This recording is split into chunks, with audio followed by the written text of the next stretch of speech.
Көксерек, 3 бөлім. Көзін ауылға келгенсін 2 күннен соң ашты. Жұрт асырауға көнеді десті. Кішкене Құрмаш Көксерек деп ат қойып алды. Ертеңді кеш айналасынан шықпайды. Өзіне жеке асқиғыш итаяқ әзір болды. Бауырын көтеріп, тырбанып жүруге айналған соң, мойнына жіп тағылды. Үй ішінен шықпайды. Түн баласында Құрмаш қасына алып жатады. Сол үшін кәрі әжесінің қойнынан да шығып кетті, бөлек жатады. Қасында не аяқ жағында, көрпенің астында Көксерек жатады. Жас ортасына жақындаған кез болды. Көксерек үлкейді, семіріп, жонданғандай да болды. Бірақ үлкейесі даладағыдай емес, бәсеңдеу. Ауылдағы өзі ғұрпы күшіктерден сонша үлкен емес. Бұл уақытқа шейін Көксерек ауыл итінен көресіні көрді. Бірде-бір ит мұны дос көрмейді, маңына жақындатпайды. Қасқырға шабатын батыл төбеттер бұны талап та тастайды.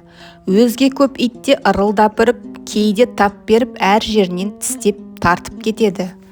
Құрмаш қасында болғанда таяқ жемейді. Бірақ ер жете бастаған сайын бұдан иесі көз жазып қала берді. Сондай кезде Көксерекке ылғи жау иттер кездеседі. Бір уақытта үлкен үйдің үлкен қара ала төбеті оңашада бұны алып соғып көп езгіледі. Бұны талап жатқанын көріп, өзге иттер де келіп, шабыннан алып, борбайынан созғылап өлтіруге айналып еді. Шаң-шұңмен балалар, үлкендер жиылып кеп, иттерді ұрып, зорға айырып алды. Бірақ Көксерек әлі күнге ешбір уақытта қыңқ етіп, ауыр сынған дыбысын шығарған емес.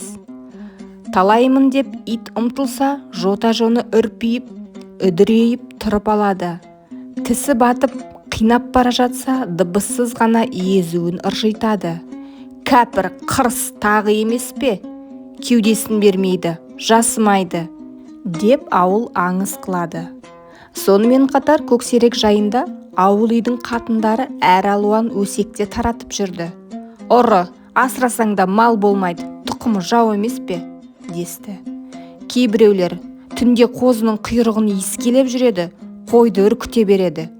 Түнде даланы жақсы көреді, иттен қорыққаннан ғана үйде жатады, деседі. Құрмаш бұл өсектің бәрін елемейді. Шынында Көксерек тамаққа өлгенше ашқарақ еді. Алдына құйып қойған асты әлі күнге қасында кісі қадалып тұрса, жаламайды, жемейді. Жалғыз-ақ кісі көзі тайса болды, қазір жоқ қылады. Бірақ егер тіпті қарны ашып кетсе, өзіне бермеген асты да жеп қояды. Көрнеу ши ішіне кіріп кетіп, керегеге асулы тұрған ет болса, жас тері болса, қазанда іркіт қатық болса, барлығында өзінің ыдысына құйып қойғандай көріп, иіскелеп, жалап жеп кетеді. Кейде сондай жерде ұсталып таяқта жейді. Талай рет оқыста төбесіне таңқ етіп тиген оқтаумен бойын тызылдатып, шыпыртып тиген қамшыны да тартты. Бұның жауабы езуін ғана ыржитады. Құрмаш қанша тәрбиелесе де, Көксерек ұрлық пен адаластың айырмасы не екенін ұға алмады. Біресе өздері беріп тұрып, же, дейді. Біресе сондай тамақты өзі тауып алып, жеп жатса, ұрып салады. Сол себепті кей кездері алдына дайындап қойған тамақты да жемей, көзінің астымен жалт-жалт қарап жатушы еді. Қалай болса, үзіп жыла жүріп, Көксерек аш болмайтын. Күніне 2 мезгіл тамақ ішу мұның шарты болып алды. 2 рет қолдан ас құйылмаса, ол күні Көксерек өз бетімен барып бірдеңені жеп жататын. Осымен жүріп жаз ортасы ауған кезде Көксерек зіңгіттей көк шолақ қасқыр болып шықты. Енді қара ала төбетте талай алмайды. Жүні жота үрпиіп, көздері жасылданып, бар тістерін көрсетіп, аузын ақситып, ашып жіберіп тап бергенде, талай бұралқы төбет бұжыл қаншық қыңсылай шәуілдей қашатын болды. Мұнандай кезде Құрмаштың өзі де қорқақтай барып, қойлайтын еді.